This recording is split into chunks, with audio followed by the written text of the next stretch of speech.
For a very long time now, it has been highly suspected that the United States is responsible for supplying Saudi Arabia with the white phosphorus that it's been using to kill Yemeni civilians. Of course, this is now something that the U.S.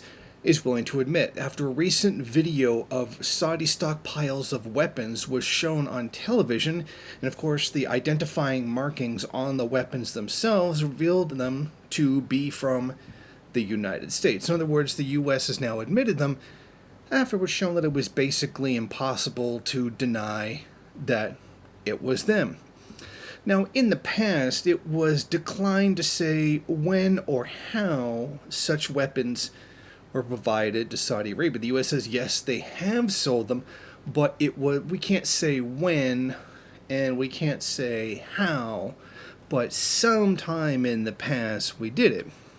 So now the U.S. is admitting that the white phosphorus that is being dropped on the Yemenis right now has been supplied by the United States. Now, doing so is a war crime. Now, it is perfectly legal to use white phosphorus to obstruct vision or to send signals. It is not okay to just drop on people because of the way that it burns skin off of people. It is a terror weapon, not one that's used to just simply kill an opponent, but one that is used to essentially torture them, one that goes too far, which is why it's banned under international law. Now, the U.S. has previously said that if we find out anybody is using our white phosphorus for illegal means, we will take appropriate corrective action on the issue. But the thought of the United States actually doing something about Saudi crimes against humanity is frankly laughable in the face of the entire history of the relationship between the United States and the Saudi kingdom. According to the U.S., the Saudis have had a free hand to do whatever it is that they want, including the targeted murder of a U.S., I believe Khashoggi was a U.S. Citizen at the time inside of Turkey, and nothing happened to them.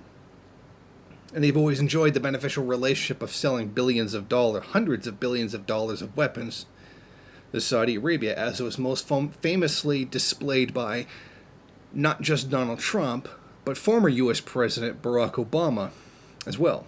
Now, in recent months, there has been a wave of progressive politicians who have begun to seriously question the relationship between the United States and Saudi Arabia and all of the crimes that it has committed. Unfortunately, these few individuals will probably never wield significant enough power to actually do something about the relationship between the two countries. This is not something you can simply legislate away, but is something very deeply ingrained in the system of U.S. imperialism itself. And people fail to understand that the crimes committed by Saudi Arabia are not just given a green light by the United States, but are also in the interests of the United States as well.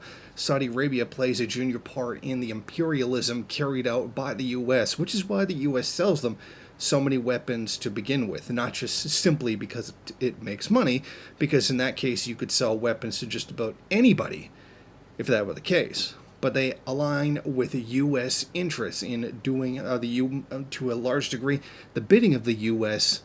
inside of the Middle East, just as it does with Israel. And that's an aspect of this that's not carried out in the mainstream in terms of criticism, even by these progressive politicians that are now running for office, mainly through the Democratic Party. They fail to see how it's a part of the U.S.'s imperialist system itself.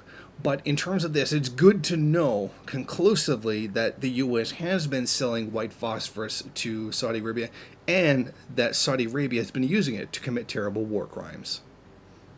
Thank you for watching. If you like this program, then please head over to my Patreon page and set up a monthly donation.